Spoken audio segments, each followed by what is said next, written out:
Good morning, students. This is Dr. Fanikumar dealing with the FCS subject. In our last session, we have discussed about operating systems, part 2 of your unit 3. In that, out of the 8 topics, we have covered introduction, evaluation of operating systems, command interpreter, and popular operating systems. Now, today we will have a discussion about the various types of the operating systems. So, as shown on the screen, there are basically 8 categories of operating systems, 8 types of operating systems. They are mainframe operating systems, batch processing, multi-programming, time-shared, multiprocessor, distributed operating systems, desktop or personal computer operating systems, RTOS, real-time operating systems. Let us have look about each and everything in detail. The first one is mainframe systems. So, in these mainframe systems, all the jobs will be automatically executed one by one. After first job completion, the second job, like that, all the jobs will be executed one by one. These mainframe systems controls in monitor, and these mainframe systems reduces setup time by batching the similar jobs. Means when a CPU is executing lot of jobs, among those jobs, if there are similar jobs are there, those similar jobs are grouped together into a single batch. So due to this, the setup time will be reduced. Whenever a job is completed in these mainframe systems, the execution control will transfer to the monitor. These are first type of mainframe systems. And the second one is batch processing operating systems. See, this type of operating systems accepts more than one job, and these jobs are batched or grouped together. See, the difference between the previous mainframes and batch processing is very simple. There also same type of jobs are batched or grouped together, but only one job will be executed at once. Whereas here, once the grouping is done, all the jobs that are in a single group starts executing together according to their similar requirements. And it means how we group or batch the jobs means whatever the number of jobs are required, similar type of resources, like that batch will be formed. In this operating system, it allowed only one program at a time. A program may have several processes or several jobs in it. This operating system is responsible for scheduling the jobs according to the priority and the resources required. See, here I am using a word called as scheduling. Scheduling means a CPU, a processor, is need to execute number of jobs. Which job need to be executed first? If you want to discuss, each job will be given priority number. So all these jobs will be scheduled according to the given priority. So that is a major advantage of this batch processing system. So the third one is multi-programming operating system. Here you see the name itself is giving that multi-programming means one processor, one CPU will be executing many programs at a time.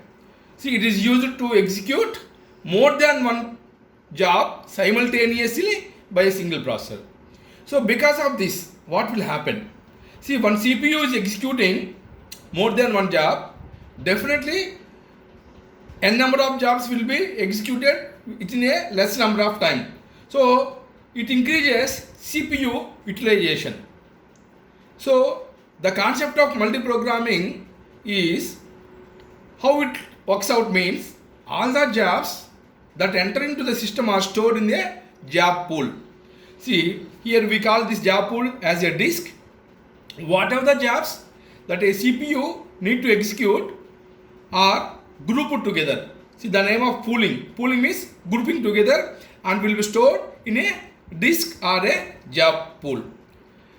When the execution starts, the job may have to wait for some task. For example, if one job is already executing by CPU, another job will wait for the first job to be concluded. So for example, an IO operation. So we are giving one input to the CPU. Then for the another job like printing or showing the output on the screen, they will be waiting for this input operation. So when the first job completes and it gets to the CPU back. So for example, how it works out is, I will explain you. We are given a job to the CPU and it is executing. So if any other job comes which is having highest priority than the first job, as I told you previously, concept of priority, when a job comes with the highest priority, the first job will be kept pending and the second job will be executed. Then after execution of the second job, it will get back to the first job. In that way, all the jobs will be executed in the multi-programming concept. So this multi-programming OS uses the job mechanism of job scheduling and CPU scheduling. Here we are using two types of schedulings. When we go to the next topic, scheduling algorithms, there we will discuss what is this job scheduling and what is this CPU scheduling there. And the next type of operating systems is time sharing or multitasking operating systems. See, what is do you mean by this time sharing or multitasking operating system? It is nothing but a logical extension of the multi-programming what we have discussed previously. I am repeating, it is the extension of the logical extension of multi-programming topic what we discussed. So what are the various facilities that are provided by this time sharing when compared with the multi-programming are? First one, faster switching between multiple jobs. As I told you in the previous multi-programming concept, when job 1 is executing, if there is any job 2 comes which is having highest priority, it need to be performed and then should get back to the first job. So this process is called as switching between two jobs.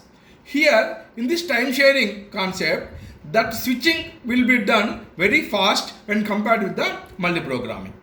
And the second important comparison with multi-programming is it allows multiple users to share computer systems simultaneously, which is not possible in the multi-programming. So I am repeating again, in the time sharing or multitasking operating system, multiple users can use one CPU simultaneously. And the third comparison is the users can interact with each job while it is running.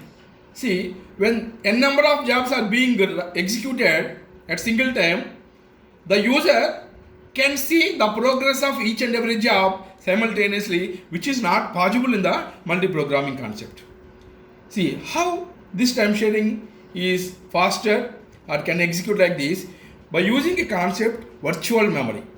So see, in the previous multi-programming, they use the memory that is existing in the CPU, but however this time sharing operating systems will use a concept called as virtual memory, so that n number of jobs will be activated and will be in execution simultaneously. So in this operating system, no job is discarded. No job is discarded means what do you mean by it? See, when a job 1 is executing, job 2 will comes with the highest priority. As I told you, job 2 will come to the execution and job 1 will be sitting idle. It goes to the waiting state. But when at the end of the job 2, when we want to switch to the job 1, now at that situation, if one more job comes which is having even highest priority to the job 1, again job 1 goes to the waiting position. So at long wait of the job 1 may leads to the discarding that job, and the job will be dead or nullified. So there is a loss of jobs in the middle of the execution. That cannot be there in the time sharing, which is a good feature of the time sharing. And this time sharing uses CPU scheduling, memory management, disk management, security management. Means there are different types of scheduling algorithms are there, which we will discuss in the next class. And memory management means whatever the available memory, that memory will be efficiently used by this time sharing method. And what are the job pools or disks that contains number of jobs will be managed effectively by this time sharing systems, and also security will be provided highly in the time sharing operating systems. So examples of these time sharing operating systems are CTSS, your Multics, CAL, and your Unix operating system. And the next one is multiprocessor. See, multi-programming, time sharing, which is extension of multi-programming, and now it is the multiprocessor. So this multiprocessor operating systems, also known as parallel OS or tightly coupled OS. So parallel OS means in one CPU you can have two different type of operating systems installed. Till now what we discussed are whatever time sharing, batch processing, multi-programming, they are all running under one operating system but with different jobs, different programs, different tasks. But this multiprocessor operating system will contain n number of operating systems, and each operating system is executing different jobs, and in between we can switch from one OS to the another OS. So this type of concept is called as multiprocessor operating systems.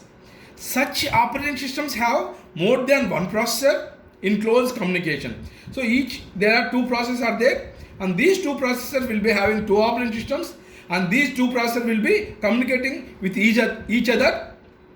How they will communicate is they will share the computer bus, which we have already discussed. A bus is nothing but group of wires. These different processors which are installed in different operating systems will communicate each other by sharing the computer bus, by sharing the system clock, and sometimes by sharing the memory and peripheral devices. Means any input device or output devices that are connected to these two processors also can be shared by each other. How these processors will share will be discussed in the topic called as inter-process communication. This sharing of various peripherals or memory is called as inter-process communication, that we will discuss in the next session. So it executes multiple jobs at the same time and makes the processing very faster when compared with the previous types of operating systems. The main advantages of these multiprocessor operating systems are it increases the throughput, and economy of scale will be increased, and reliability also will be increased. Here, what do you mean by throughput? What do you mean by utilization? These are all terms will be discussed in the concept of CPU scheduling. So means the speed of the processor, the reliability of the job executing, all these will be the main advantage of this multi-processor operating systems. And come to the next concept or next type of operating system is distributed operating systems. So what do you mean by this distributed operating system? In this distributed operating system, different machines are connected to a single network, and each machine has its own processor and owns the local memory. Say for example, you take LAN, local area network. There are n number of machines are connected together in the LAN. So there in this situation, this distributed operating systems will come into the picture. In this OS, all the machines that works together to manage the collective network resources. As we discussed in the computer networks topic, when number of systems are connected in the form of a LAN, there are certain common resources will be collectively used by all these number of systems, and it is possible only by this distributed operating system concept. This distributed operating systems concept is broadly categorized into two types. They are client to server and peer to peer.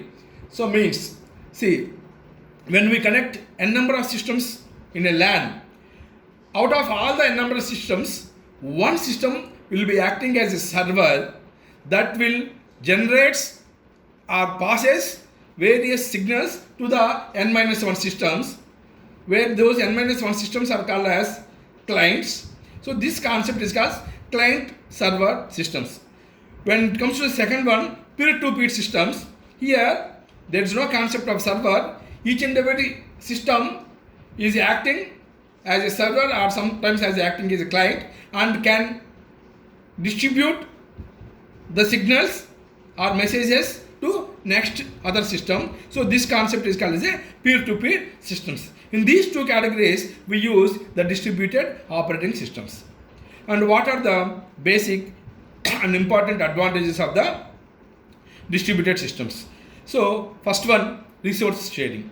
Resource sharing means, see, if we have see an example, general, if you have one printer available in our office and there are 10 systems we are working, and sometimes if we want to give a printing from 7th system, that should be connected with a printer, and after a few minutes, if a first system want to give printouts, it should connect with a printer. So for 10 systems, we will not connect 10 printers. Only one printer will be connected to the 10 systems, and they are all together using these distributed operating systems. So by using this concept, all the 10 systems can be given the prints on a single resource or single printer. So that is called as a resource sharing. And computation speed will also be increased. So speed of jobs or speed of process, speed of program also will be increased. So that because of this sharing of resources, no system will sit idle, and also it is more reliable.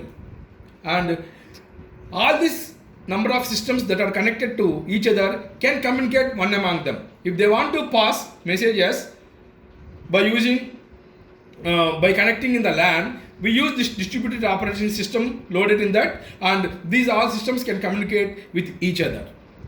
So these are the advantages of the distributed systems. As I told you previously, this requires networking infrastructures like LAN and WAN. I told you already, as an example, when the n number of systems are connected in LAN, for the sharing of resources, for communicating each other, we use this distributed operating systems concept. The next one is personal computer system OS, or it is also called as desktop OS. These personal computer operating systems are designed for maximizing user convenience and responsiveness. Let me give you a clear picture about this. Say when you are having your own system at your home, based on the usage or based on the applications that you want to use in your desktop or personal computer, we will choose or we will select a certain operating system.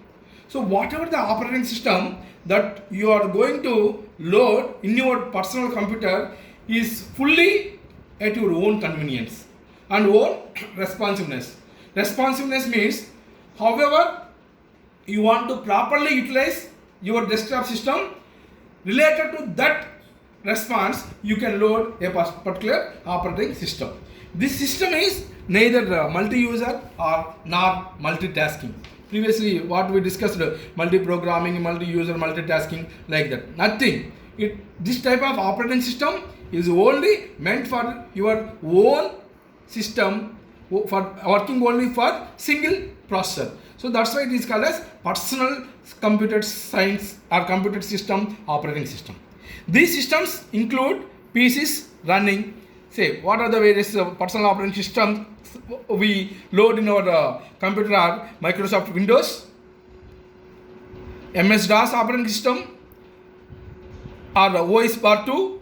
Such type of operating systems, different flavors of Windows 7, Windows NT, etc., will be stored in the personal computer systems. This is the desktop or personal computer system OS. And the last one is real-time OS. See, real-time OS means, till now what we have discussed, various types of operating systems are, which generally we are using in a LAN network, WAN network, or at our home, at our colleges, or at our offices, etc. See, when we go for military, or we go for weather reporting, we go for aircraft, spacecraft, etc., there, based on their own application, one operating system must be developed. See, a operating system which is using in aircraft is not being used by the robots, and an operating system which is being used in the robots is not by using the military systems, or an operating system using automobile engines is different.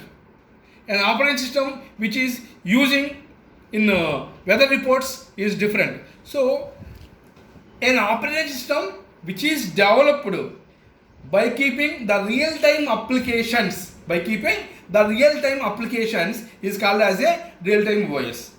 I am repeating the definition. A real-time operating system is a multitasking operating system intended for applications with fixed deadline.